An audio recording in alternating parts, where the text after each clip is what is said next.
Hi, guys. Sorry I couldn't be there today, but I did want to take a moment and kind of talk to you a little bit about the assignment you should be working on.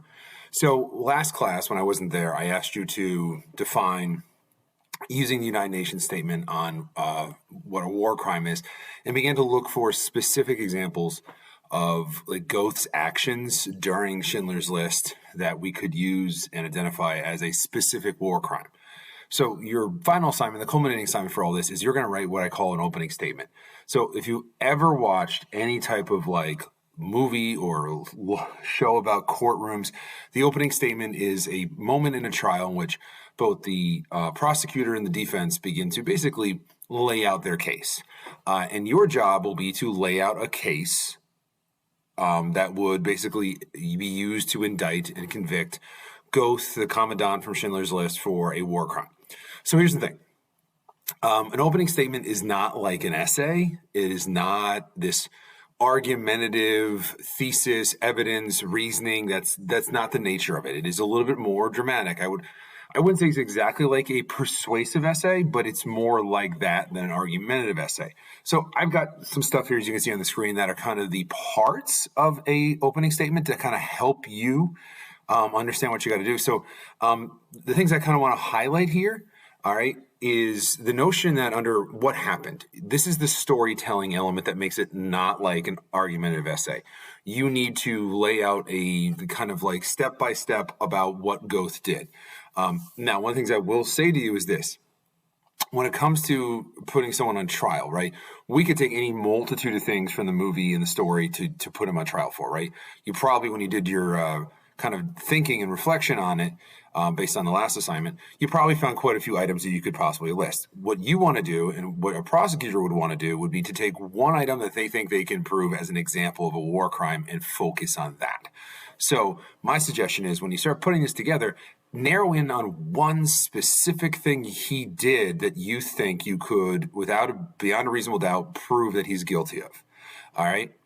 The other thing that makes it a little bit different than maybe an argumentative essay is we don't always require or ask you to do a like counter argument, but in an opening statement, you typically will hear somebody say like, well, the other side may say, or the other side may try to tell you.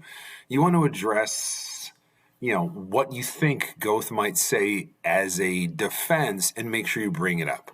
All right, so this is on the handout the sub has for you. This handout is also posted for you on Canvas. But let me talk to you just quickly about some other things you've got that might be helpful for you. All right, let's see if I can click my thing over. There we go. All right, so some tools and resources. So if you go on Canvas, there are a few videos I posted for you of basically examples done by lawyers, so you have something to look at. All right, so maybe watch one or two. They're only a couple minutes long, so it's not going to be a huge commitment to do that. So that'd be where I would start, just to make sure you get the kind of the flow and the language and all that stuff. The sub should have this for you, but I also provided it online as well. Essentially, there's a handout designed to kind of like do a step-by-step organization for you so that you can make sure you're getting every part in and you feel like comfortable and kind of putting it together, as opposed to being like thrown into the wind, like go write an opening statement. You can kind of follow that as a guide. I want to stress this. You do not have to do it. I'm not saying you have to do it. I'm not going to accept it I'm not taking it and grading it.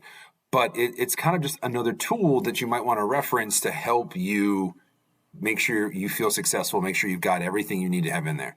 And then the last thing is, posted on Canvas is a link to a historical electronic copy of a lot of the records related to his specific trial. What you'll find there is the indictment, and if you didn't pay attention to civics last year, or remember, an indictment is essentially where the prosecutor lays out the charges they're making and why they're making them. So like, we are accusing Goeth of blah, blah, blah, blah. Here's why we say we can do that. So that's a really good place to start. All right. And from there, you'll also realize that, again, when you're making an opening statement as a prosecutor, you're narrowing in on certain events. All right. Some of the other stuff that you'll find in that is testimony and statements made by witnesses. So again, they're focusing on specific actions that he took, specific incidents. And so you will see the testimony and the rebuttals and the conversations about a specific event that he did. And it's worth looking at. The reason I think it's really helpful for you is one, it just gives you a sense of, it gives you more details, right? You'll have more information. Instead of basing it on the film and the film alone, you can use that to kind of like beef up and be more specific in your opening statement. The other thing I think will be really good for it is you might need some help finding characters. So I don't have it linked, but you might not even get to through your Canvas or through your Chromebook. If you don't remember the characters' names, right? Fair enough. You might want to look up IMDb and look for the characters and their characters' names to make sure you get everybody right. You don't have to use IMDb, but there's plenty of resources you can use to kind of like figure out, make sure you're using names because we want those kind of specifics. I hope this helps a little bit in helping you get and understand what I'm asking you to do. It's due by Monday at midnight. So you have all of today to work on it, the weekend and Monday to get it turned in. If you somehow blow through this and get everything done, the next thing I would recommend you doing is make sure you get that reading on Buddhism completed. And the quiz and the reading guide are all there for you. So you shouldn't be want of anything to do while I'm out. If you have any questions, you can send me remind messages. I will warn you, because I'm home, I'm going to be going to see my son at his school for like a school function thing since I'm home around the time you guys are meeting. So I may not be super helpful in getting back to you or if I need to do something on the computer. I won't be able to do that because I won't be home. But please send me messages if something's confusing. Have a good day. I will see you on Tuesday.